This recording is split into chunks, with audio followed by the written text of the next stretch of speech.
मनोज जरांगे यांना रात्री अचानक अशक्तपणामुळे चक्कर येऊन त्यांचे बीपी डाऊन झालं। रात्री जरांगेंना पुन्हा डॉक्टर आणि आंदोलकांनी उपचार घेण्याची विनंती केली, मात्र त्यांनी उपचार घेण्यास नकार दिला। आज छत्रपती संभाजीराजे मनोज जरांगेंच्या भेटीसाठी अंतरवाली सराटीमध्ये येणार आहेत। याचा आढावा घेतलाय रवी मुंडे यांनी।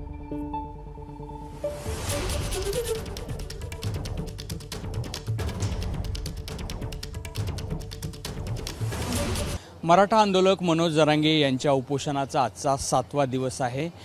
खरं तर रात्री पुन्हा एकदा त्यांना अशक्तपणा जाणवत असल्याने आणि त्यांचा बीपी डाऊन झाल्यामुळे चक्कर आल्याचा त्रास त्यांना झालेला आहे। काल डॉक्टरांनी सुद्धा त्यांना आग्रह धरला। काल त्यांचा बीपी डाऊन झाल्याचं देखील त्यांनी निदर्शनास आणून दिलं डॉक्टरांनी, मात्र तरीही मनोज जरांगे यांनी उपचारास नकार दिलेला आहे।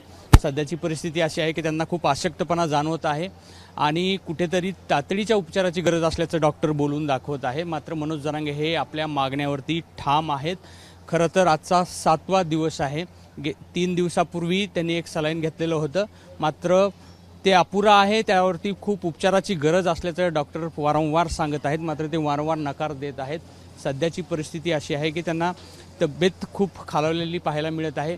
एकूणच आता थोड्या वेळापूर्वीच छत्रपती संभाजीराजे देखील या ठिकाणी दाखल होतील आणि कदाचित ते देखील त्यांना आग्रह करण्याचा प्रयत्न करतील।